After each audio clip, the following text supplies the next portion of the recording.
नमस्कार दोस्तों, स्वागत है आपका हमारे YouTube channel MS exam conduct में। दोस्तों, आज हो गई है 18 अगस्त और आज की सेकंड शिफ्ट का पेपर यहाँ पे समाप्त हो चुका है। और आपको जैसा कि आपको पता होगा, पेपर बिल्कुल मॉडरेट आ रहा है, न तो हार्ड आ रहा है न इजी आ रहा है। और मजे की बात यह है कि काफी क्वेश्चन रिपीट हो रहे हैं।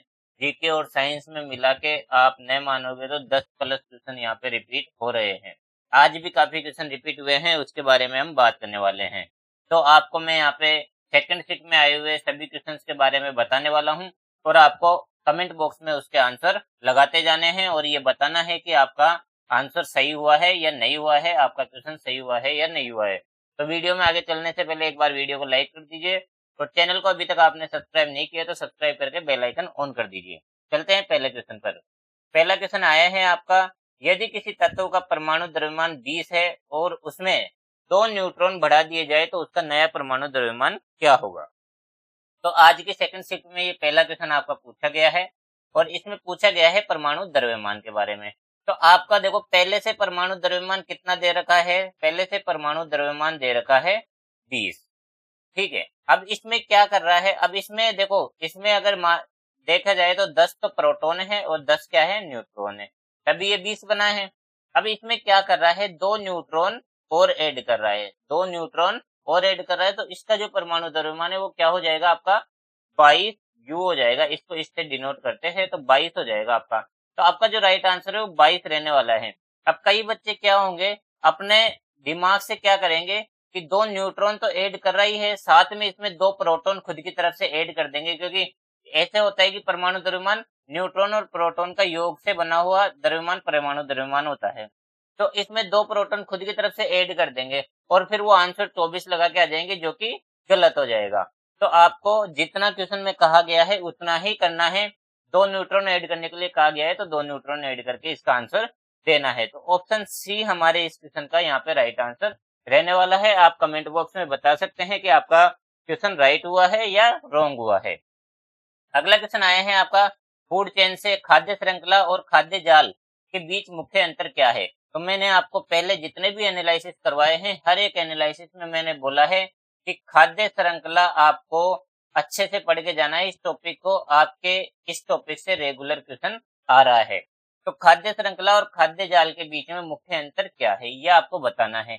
तो इसमें आपको ऑप्शन दिए गए थे, खाद्य श्रृंखला में ऊर्जा का प्रवाह एक सरल रेखीय क्रम में होता है, जबकि खाद्य जाल कई खाद्य श्रृंखलाओं का जटिल नेटवर्क होता है। एक ये ऑप्शन दिया गया था। दूसरा ऑप्शन दिया गया था आपका, खाद्य श्रृंखला में कोई उत्पादक नहीं होता, जबकि खाद्य जाल में उत्पादक होते हैं। तो ये गलत है, खाद्य श्रृंखला में भी क्या होता है, उत्पादक होता है।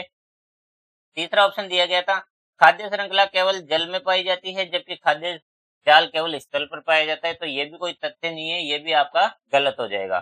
चौथा ऑप्शन आपका दिया गया था, खाद्य श्रृंखला और खाद्य जाल में कोई अंतर नहीं होता है, तो ये भी आपका गलत है। तो आपका जो राइट आंसर रहने वाला है वो कौन सा रहने वाला है, ऑप्शन ए आपका राइट आंसर रहने वाला है।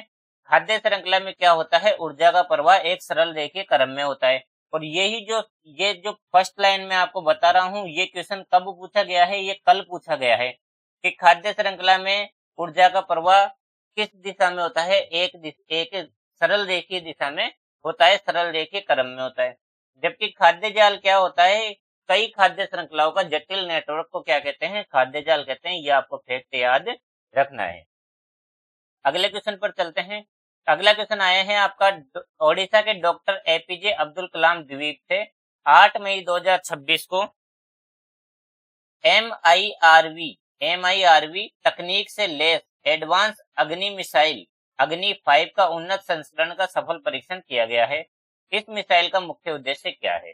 तो मोस्ट इंपोर्टेंट क्वेश्चन है, आगे आने वाली शिफ्टों में आपसे क्वेश्चन पूछा जा सकता है और ये रिपीटेड क्वेश्चन है। ठीक है, रिपीट हो चुका है। अग्नि मिसाइल के बारे में पूछा गया है, तो इसका मुख्य उद्देश्य क्या है। इसके ऑप्शन आपको दिए गए थे, केवल मिसाइल की गति बढ़ाना, एक मिसाइल से कई अलग अलग लक्ष्यों को निशाना बनाने की क्षमता प्रदर्शित करना, मिसाइल का वजन कम करना, केवल समुद्री निगरानी करना।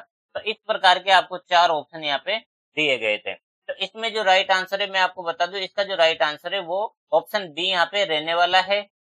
जो अग्नि 5 मिसाइल का सफल परीक्षण किया गया था वो किस लिए किया गया था, एक मिसाइल से अलग अलग लक्ष्यों को निशाना बनाने की क्षमता प्रदर्शित करने के लिए इसका सफल परीक्षण किया गया था।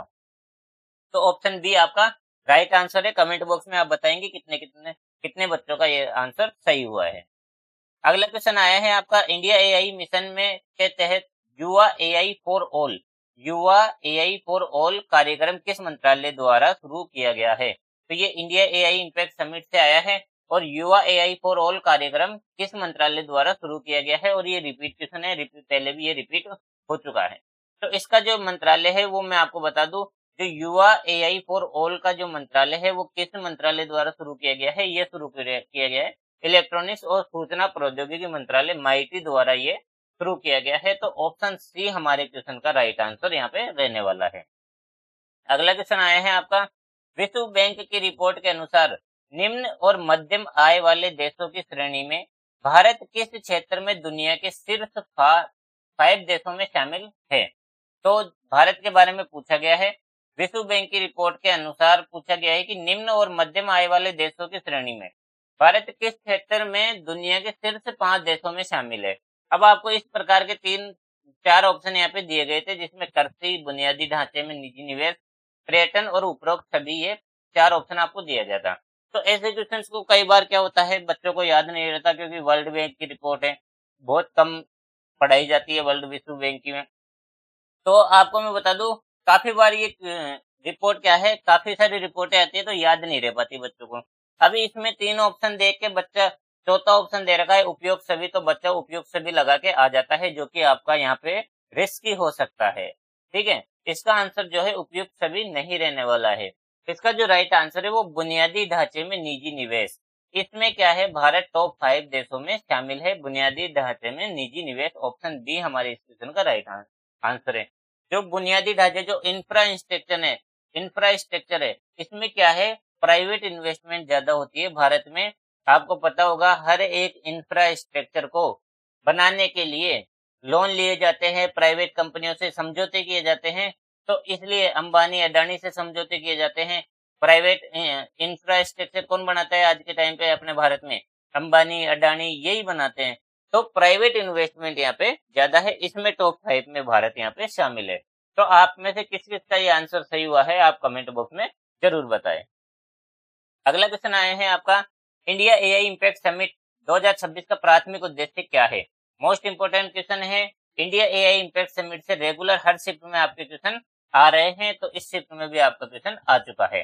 तो इंडिया एआई इम्पैक्ट समिट 2026 का प्राथमिक उद्देश्य क्या है?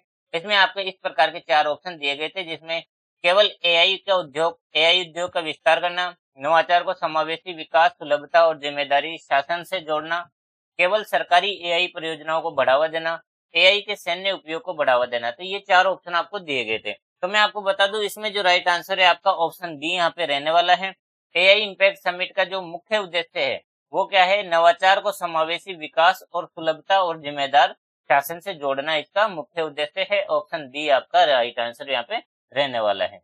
अगला क्वेश्चन आया है आपका, भारत का करप्शन परसेप्शन इंडेक्स सीपीआई 2025 में कौन सा स्कोर और रैंक था? तो ये क्वेश्चन आपके एक दिन पहले भी पूछा गया है और आज फिर से पूछ लिया गया है। बस फर्क इतना है कि एक दिन पहले आपसे पूछा गया था जब ओनली रैंक पूछी गई थी। आज जब पूछा गया है तो आपको रैंक और स्कोर दोनों पूछ लिया गया है। तो आपको रैंक और स्कोर यहाँ पे दोनों याद रखना है। आपको इस क्वेश्चन में यहाँ पे इस प्रकार से 4 ऑप्शन दिए गए थे, जिसमें 38 अंक 93 रैंक, 39 अंक 91 रैंक, 40 अंक 89 रैंक, 41 अंक 8वीं रैंक, ऐसे आपको ऑप्शन दिए गए थे। तो इसमें मैं आपको बता दूं, इसका जो राइट आंसर है मैंने आपको पहले भी पढ़ा रखा है कि सीपीआई करप्शन परसेप्शन इंडेक्स भ्रष्टाचार धारणा सूचकांक में भारत की रैंक क्या है, 91 नंबर की रैंक है। और इसका स्कोर क्या है, 39 अंक इसका स्कोर है। ये भी आपको याद रखना है। ऑप्शन बी आपका राइट आंसर है। तो किस किस स्टूडेंट का ये आंसर सही हुआ है, यहाँ पे आप कमेंट बॉक्स में जरूर बता सकते हैं।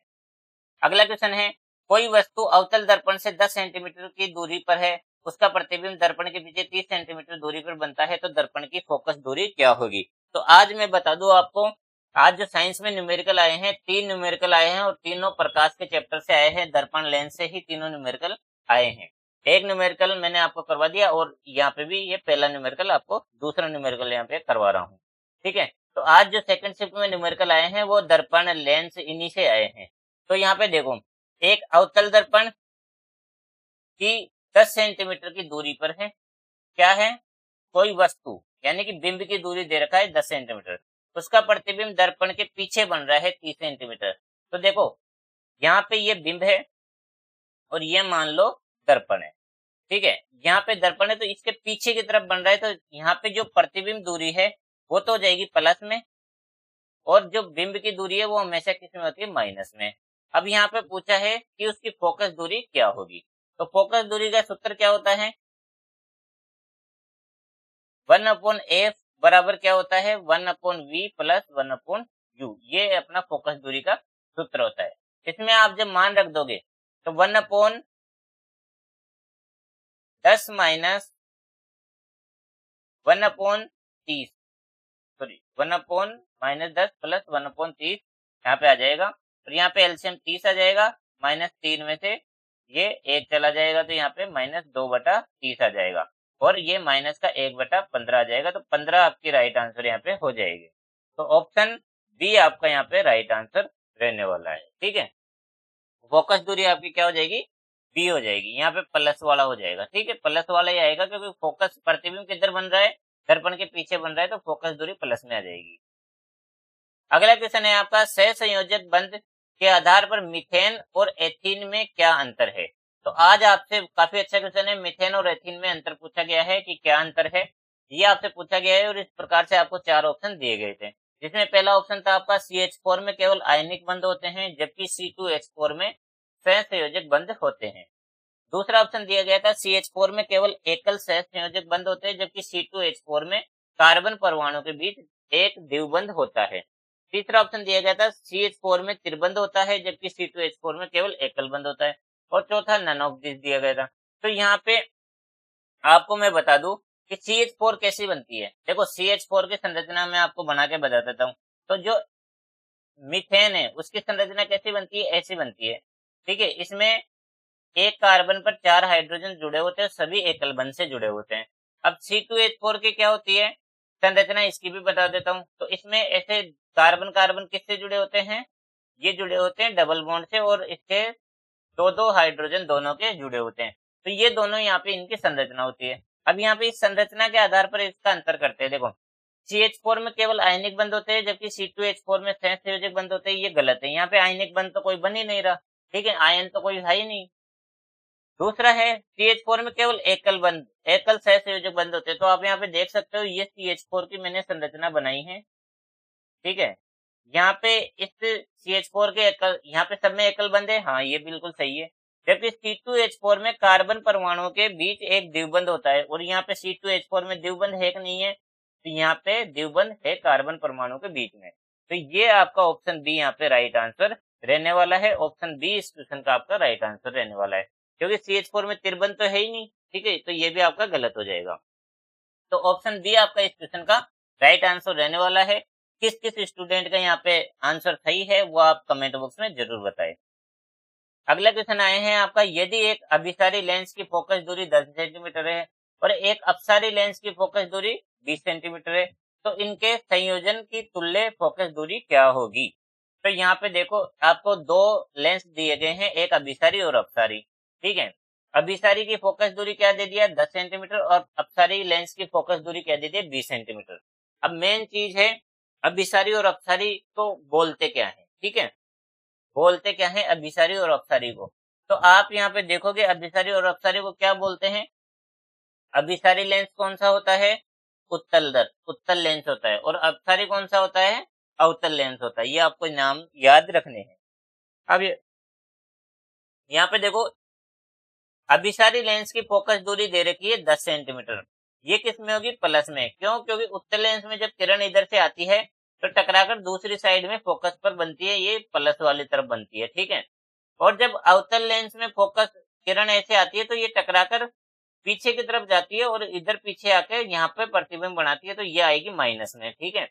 अब जब दोनों की तुल्य फोकस दूरी का हम निकालते हैं तो इसका सूत्र होता है, इसका सूत्र मैं यहाँ पे बता देता हूँ। इसका सूत्र होता है 1/f बराबर होता है 1/f1 प्लस 1/f2, ये आपका सूत्र होता है। अब इसमें हम मान रख देंगे तो आप यहाँ पे देखोगे 1/f बराबर हो जाएगा 1/10 प्लस माइनस प्लस माइनस हो जाएगा और 1/20।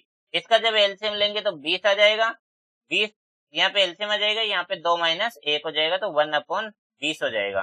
तो 1/20 का मतलब है 1/f का मान 1/20 हो गया, तो f का मान कितना हो जाएगा? f का मान आपका हो जाएगा 20 हो जाएगा। तो 20 आपका राइट आंसर है, प्लस 20 आपका यहाँ पे राइट आंसर रहने वाला है। ऑप्शन बी आपका राइट आंसर है। तो इस प्रकार से आपको तुल्य फोकस दूरी यहाँ पे निकालना है। तो उम्मीद है आपका काफी बच्चों का ये सही हुआ होगा। ज्यादा हार्ड क्वेश्चन नहीं है, न्यूमेरिकल ज्यादा हार्ड नहीं है, और आज लेंस और दर्पण से ही न्यूमेरिकल आपके पूछे गए हैं। क्लास कैसी लग रही है? एक बार क्लास को जरूर लाइक कर दीजिए, वीडियो को एक बार शेयर कर दीजिए ताकि और भी बच्चे अपना एनालिसिस देख सकें। अगला क्वेश्चन है, क्षार में फिनोक्सेनिल मिलाने पर उसका रंग गुलाबी हो जाता है। देखो ये तो आपको स्टेटमेंट दे रखा है, ये तो आपको बता रखा है कि अगर क्षार में आप फिनोक्सेलिन मिलाएंगे तो उसका रंग क्या हो जाएगा? गुलाबी। यदि इस गुलाबी घोल में पर्याप्त मात्रा में अम्ल मिलाया जाए तो विलयन का रंग कैसा हो जाएगा? तो आप देखो ये घुमा फिरा के आपसे क्वेश्चन पूछा है, लेकिन क्वेश्चन बहुत इजी है। सीधा सीधा ये पूछ रहा है कि क्षार में अगर अम्ल मिलाया जाए तो क्या हो जाएगा? उदासीन हो जाएगा। क्या हो जाएगा? उदासीन हो जाएगा और रंगहीन हो जाएगा। तो ऑप्शन बी आपका यहाँ पे राइट आंसर हो जाएगा।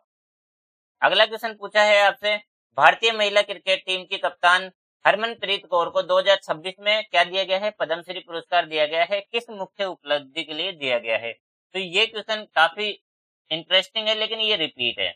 ठीक है, हरमनप्रीत कौर को पद्मश्री दिया गया है, ये आपसे परसों भी पूछा गया है और 2-3 बार पहले भी पूछ लिया गया है, लेकिन आज ये कुछ घुमा के पूछ लिया। क्या पूछ लिया कि किस उपलब्धि के लिए दिया गया है?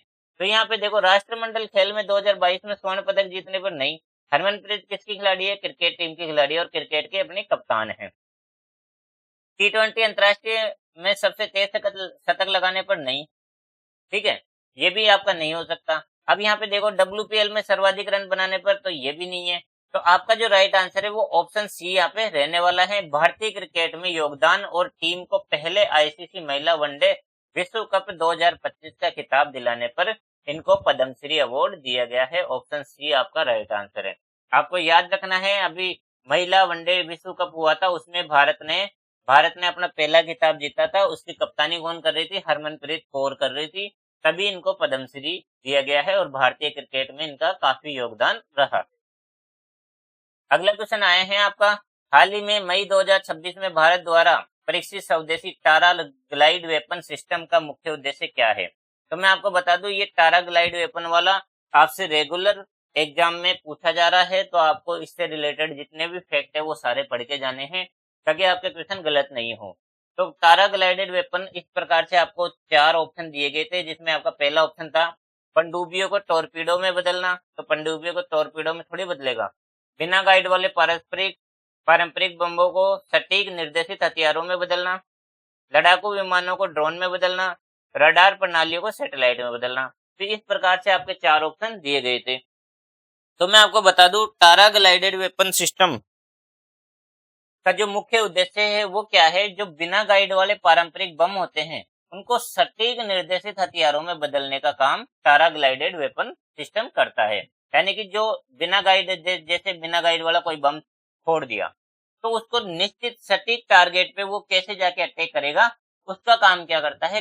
टारा ग्लाइडेड वेपन सिस्टम करता है। तो ऑप्शन बी आपका यहाँ पे राइट आंसर रहने वाला है। अगला क्वेश्चन आया है आपका, केंद्रीय बजट 2026-27 में छोटे उद्योगों एमएसएमई को बढ़ावा देने और उन्हें भविष्य में चैंपियन के रूप में विकसित करने के लिए 10,000 करोड़ के आवंटन के साथ किस नई योजना फंड की घोषणा की है? तो मैं आपको बता दूं, मैंने जब बजट आपको पढ़ाया था, बजट की क्लास में मैंने अच्छे से आपको पढ़ाया था कि एमएसएमई को जो एमएसएमई छोटे उद्योग है उनको चैंपियन बनाने के लिए 10,000 करोड़ का आवंटन किया गया है। अब इसकी योजना कौन सी योजना के तहत की गई है? तो ये की गई है एमएसएमई तरलता सहायता योजना के तहत की गई है। तो यहाँ पे जो आपका राइट आंसर है वो क्या रहने वाला है? एमएसएमई तरलता सहायता योजना से ये फंड घोषणा की गई है। तो ऑप्शन सी आपका यहाँ पे राइट आंसर रहने वाला है। अगला, तो यहाँ पे आज हमें इतने ही क्वेश्चन मिल पाए हैं। बच्चों ने हमारे टेलीग्राम में जुड़कर यहाँ पे क्वेश्चन भेजे हैं, तो आप इस ग्रुप में जुड़कर हमें क्वेश्चन भेज सकते हैं। क्यूआर कोड स्कैन करके हमारे ग्रुप में ज्वाइन हो जाइए। हम आपको यहाँ पे रेगुलर एनालिसिस करवा रहे हैं। और आपको पीडीएफ कहाँ मिलेगी? हमारे official Telegram channel AMS exam conduct official पे मिलेगी, तो आपको इसमें जरूर ज्वाइन होना है। और आपको ये व्हाट्सएप चैनल भी हमारा ज्वाइन कर लेना है, ताकि आपको हर एक अपडेट सबसे पहले यहाँ पे मिलती रहे। और टेलीग्राम जरूर ज्वाइन कर लेना है, ताकि आपको हर एक क्लास की पीडीएफ यहाँ पे मिलती रहे। मैंने मैराथन क्लास ली है, उसी से आपके रेगुलर क्वेश्चन आ रहे हैं। 15 प्लस क्वेश्चन आप मैराथन क्लास से करके आ जाओगे। और मेरी अगर जीके जीएस की प्लेलिस्ट देख लोगे तो आप 20 में से 18 प्लस क्वेश्चन आप आराम से करके आ जाओगे। आपके इतने ही क्वेश्चन आ रहे हैं और सारे पढ़ाए हुए क्वेश्चन आ रहे हैं। तो आपको हमारी मैराथन क्लास और मेरी जीके जीएस की जो प्लेलिस्ट है, चैनल को सब्सक्राइब करके प्लेलिस्ट के ऑप्शन में जाओगे तो वहां पे आपको मेरी जीके जीएस की प्लेलिस्ट मिलेगी। वहां पे आपको जरूर देखना है, वहां वो आप उसमें जो भी वीडियो है वो आपको जरूर देखना है। ठीक है। और अभी तक आपने चैनल को सब्सक्राइब नहीं किया तो सब्सक्राइब कर लीजिए, बेल आइकन ऑन कर दीजिए। वीडियो को एक लाइक जरूर करिए, ताकि हमारा हौसला बना रहे। आपके एक लाइक से हमें काफी हौसला मिलता है। वीडियो को ज्यादा से ज्यादा शेयर करें और कमेंट में आप अपने आंसर बताएं, कितने आपके सही हो रहे हैं, कितने आपके सही गलत हो रहे हैं। ठीक है। तो इसी के साथ आज की वीडियो समाप्त करते हैं। मिलते हैं अगले शिफ्ट के एनालिसिस में। धन्यवाद। जय हिंद, जय भारत।